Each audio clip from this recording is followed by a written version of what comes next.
ପିଲାମାନେ ନୋଟ୍ କରିବା ସହିତ ଆପଣଙ୍କୁ ପଢ଼ିବା ବି ନିହାତି ଜରୁରୀ। ଓକେ, 1 ମାର୍କ ଆମେ ଯେଉଁ ଆଜି 25ଟି ଡିସ୍କସନ୍ କରିବା, ଆପଣମାନେ ନୋଟ୍ କରିବେ ଏବଂ ତାକୁ ପଢ଼ିବେ। ଓକେ, ଯାହାକି ଆପଣଙ୍କୁ ଏକ୍ଜାମରେ ବହୁତ ହେଲ୍ପ କରିବ। ଓକେ, ତ ଦେଖିବା କ'ଣ ସବୁ ରହିଛି 1 ମାର୍କିଆ କେମିତି ରହିଛି, କ'ଣ ରହିଛି ଆସନ୍ତୁ ଦେଖିବା, ତା ସାଙ୍ଗରେ ନୋଟ୍ ବି କରିବା। ଦେଖ, ପ୍ରଥମ ଦେଇଛି କ'ଣ, ଅଶ୍ମିମଣ୍ଡଳ, ବାୟୁମଣ୍ଡଳ, ବାରିମଣ୍ଡଳ ଓ ଜୀବମଣ୍ଡଳ ଡ୍ୟାସ୍ ପରିବେଶର ମୁଖ୍ୟ 4ଟି ମଣ୍ଡଳ। କିଏ? ପ୍ରାକୃତିକ ପରିବେଶର ମୁଖ୍ୟ 4ଟି ମଣ୍ଡଳ। ଏଇ 4ଟି ମଣ୍ଡଳ ମନେ ରଖିବ। ପକେଇଥିବ ପରିବେଶ 4ଟି ମଣ୍ଡଳ ପକେଇଥିବ, ତମେ ଲେଖିପାରିବନି, ବାସ୍ ସରିଲା। 2 ନମ୍ବର ଦେଖ, ଭୂପୃଷ୍ଠ ଓ ଭୂ ଅଭ୍ୟନ୍ତର ସମସ୍ତ ଶିଳା ଓ ମୃତ୍ତିକାକୁ ନେଇ ଡ୍ୟାସ୍ ଗଠିତ। କ'ଣ? ଅଶ୍ମିମଣ୍ଡଳ ଗଠିତ। ମନେ ରହିଲା ସମସ୍ତଙ୍କର। 3 ନମ୍ବର ଦେଖ, ପୃଥିବୀ ପୃଷ୍ଠକୁ ଘେରି ରହିଥିବା ଗ୍ୟାସୀୟ ଆବରଣକୁ କ'ଣ କୁହାଯାଏ? ବାୟୁମଣ୍ଡଳ ବୋଲି କୁହାଯାଏ। ପୃଥିବୀ ପୃଷ୍ଠ ଘେରି ରହିଥିବା ଗ୍ୟାସୀୟ ଆବରଣ କ'ଣ କୁହାଯାଏ? ବାୟୁମଣ୍ଡଳ ବୋଲି କୁହାଯାଏ। ମନେ ରହିଲା ସମସ୍ତଙ୍କର। ପୃଥିବୀ ପୃଷ୍ଠରେ ପରିବ୍ୟାପ୍ତ ସମସ୍ତ ଜଳରାଶିର ସମଷ୍ଟିକୁ କ'ଣ କୁହାଯାଏ? ବାରିମଣ୍ଡଳ ବୋଲି କୁହାଯାଏ। କ'ଣ କୁହାଯାଏ? ନା ବାରିମଣ୍ଡଳ ବୋଲି କୁହାଯାଏ। ଦେଖ 5 ନମ୍ବର ଦେଖ, ଯେଉଁ ଜଳରେ କ୍ୟାଲସିୟମ ଓ ମ୍ୟାଗ୍ନେସିୟମ ରହିଥାଏ ତାକୁ କେଉଁ ଜଳ କୁହାଯାଏ? ଖର ଜଳ ବୋଲି କୁହାଯାଏ। ଦେଖ, ଗୋଟେ କ୍ୱେଶ୍ଚିନ୍ ହେଉଛି ଇମ୍ପୋର୍ଟାଣ୍ଟ ହେଲା, ତାକୁ ମନେ ରଖିବାଟା ନିହାତି ଜରୁରୀ।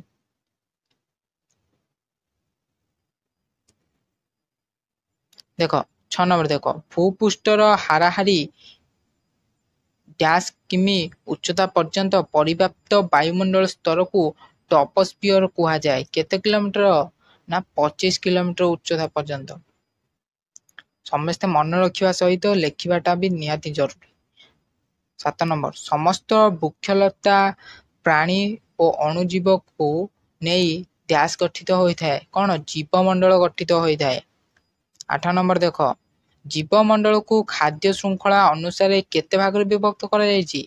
3 ଭାଗରେ ବିଭକ୍ତ କରାଯାଇଛି। ସବୁ ଲେଖିବ, ଡରିବାର ନାହିଁ। ସମସ୍ତେ ନୋଟ୍ କର। ଯେଉଁମାନେ ନିଜ ଖାଦ୍ୟ ନିଜେ ପ୍ରସ୍ତୁତି କରିଥାନ୍ତି ତାକୁ କ'ଣ କୁହାଯାଏ? ନା ଉତ୍ପାଦକ ବୋଲି କୁହାଯାଏ। କ'ଣ କୁହାଯାଏ? ନା ଉତ୍ପାଦକ ବୋଲି କୁହାଯାଏ। ମନେ ରହିଲା ସମସ୍ତଙ୍କର। 10 ନମ୍ବର ଦେଖ, ପରିବେଶର ଗାଠନିକ ଓ କାର୍ଯ୍ୟକାରୀ ଏକକକୁ କ'ଣ କୁହାଯାଏ? ନା ପରିସଂସ୍ଥା ବୋଲି କୁହାଯାଏ। ପରିବେଶର ଗାଠନିକ କାର୍ଯ୍ୟକାରୀ କ'ଣ କୁହାଯାଏ? ପରିସଂସ୍ଥା ବୋଲି କୁହାଯାଏ। ଓକେ, ଦେନ୍ ଦେଖ 11 ନମ୍ବର, ବାୟୁମଣ୍ଡଳରେ ଯବକ୍ଷାରଜାନ ପ୍ରାୟ କେତେ ଶତକଡ଼ା ଭାଗ ଥାଏ? ସବୁବେଳେ ମନେ ରଖିଥିବ, ବାୟୁମଣ୍ଡଳରେ କେତେ? 78% ଭାଗ ଥାଏ। ଦେଖ 12 ନମ୍ବର ଦେଖ, ବାୟୁମଣ୍ଡଳରେ ବିଭିନ୍ନ ରାସାୟନିକ ଗ୍ୟାସର ପରିମାଣ ବୃଦ୍ଧି, ସବୁଜ କୋଠରୀ ପ୍ରଭାବ, ଜୀବାଶ୍ମ ଇନ୍ଧନର ଦହନ ଆଦି ଯୋଗୁଁ ଭୂପୃଷ୍ଠରେ ତାପମାତ୍ରା ବୃଦ୍ଧି ପାଇଥାଏ। ଏହାକୁ କ'ଣ କୁହାଯାଏ? ନା ଉତ୍ତପ୍ତ ପୃଥିବୀ କୁହାଯାଏ ବା ଗ୍ଲୋବାଲ ୱାର୍ମିଂ ବୋଲି କୁହାଯାଏ। 13 ନମ୍ବର ଦେଖ, ଜଳରେ ବିଭିନ୍ନ ଜୈବିକ ଓ ଅଜୈବିକ ପଦାର୍ଥର ଅପମିଶ୍ରଣ ହେତୁ ଜଳର ରାସାୟନିକ ଓ ଭୌତିକ ଧର୍ମର ପରିବର୍ତ୍ତନ ଘଟି ଡ୍ୟାସ୍ ପ୍ରଦୂଷଣ ହୋଇଥାଏ। କ'ଣ ପ୍ରଦୂଷଣ ହୋଇଥାଏ? ଜଳ ପ୍ରଦୂଷଣ ହୋଇଥାଏ। ସବୁ ଜିନିଷ ମନେ ରଖିବ। ଓକେ, ତାକୁ ପଢ଼ିବ, ବାରମ୍ବାର ପଢ଼ିବା ଦ୍ୱାରା ସବୁ ଜିନିଷ ମନେ ରହିଥାଏ। 14 ନମ୍ବର ଦେଖ, ଓଜୋନ ସ୍ତର ପୃଥିବୀ ପୃଷ୍ଠରୁ ଡ୍ୟାସ୍କୁ ଶୋଷଣ କରିନିଏ। ଅତି ବାଇଗଣୀ ରଶ୍ମିକୁ ଶୋଷଣ କରିନିଏ। ଓକେ, ତାପରେ ଦେଖିବା 15 ନମ୍ବର ଦେଖ, କଳକାରଖାନା ନିର୍ଗତ ଅପଜାତ ପଦାର୍ଥରେ ଥିବା ରାସାୟନିକ ପଦାର୍ଥ ଡ୍ୟାସ୍ ପ୍ରଦୂଷଣର ଏକ କାରଣ। କ'ଣ? ମୃତ୍ତିକା ପ୍ରଦୂଷଣର ଏକ କାରଣ। ମନେ ରହିଲା ସମସ୍ତଙ୍କର। 16 ନମ୍ବର ଦେଖ, ପରିବେଶ କହିଲେ ଆମ ଡ୍ୟାସ୍ ଅବସ୍ଥା ଉପାଦାନ ଯାହା ଆମର କାର୍ଯ୍ୟକଳାପ ଉପରେ ବହୁଳ ଭାବରେ ପ୍ରଭାବିତ କରେ। କ'ଣ ହବ ଆନ୍ସର? ନା ଚତୁଃପାର୍ଶ୍ୱ। ପରିବେଶ କହିଲେ କ'ଣ? ଆମର ଯେଉଁ ଚତୁଃପାର୍ଶ୍ୱ ଥିବା ପରିବେଶ କହିଲେ ଆମେ ବୁଝୁଛେ, ଯାହାକି ପରିବେଶ କହିଲେ କ'ଣ ବୁଝ?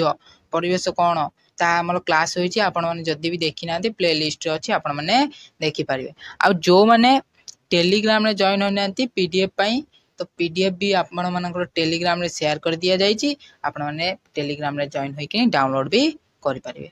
ଓକେ, ତାପରେ ଦେଖ 17 नंबर परिवेश अध्ययन आमको परिवेश और एहार विभिन्न डैश ज्ञान प्रदान करे उत्पादन ज्ञान प्रदान करे हैला 8 नंबर देख कौन कहूँ परिवेश उभय डैश एवं डैश डैश और डैश पारिपार्श्विक अवस्था को सूचाए प्राकृतिक आउ अप्राकृतिक सजीवर विकास को पूर्ण मात्रा रे प्रभावित करुथिबा समुदाय अवस्था ही आंभर कौन परिवेश है सजीवर विकास पूर्ण मात्रा प्रभावित कर समुदाय आमर कौन ना सेटा हम आंसर परिवेश 20 नंबर देख परिवेश केतक डैश उत्पादन को नहीं गठित निर्जीव उत्पादन को नहीं गठित एटा बारंबार देख भल भाव पढ़ एवं मन रख 21 नंबर मनुष्य तैयारी करिथिबा समस्त उत्पादन कृत्रिम डैश अंतर्भुक्त आंसर हम कौन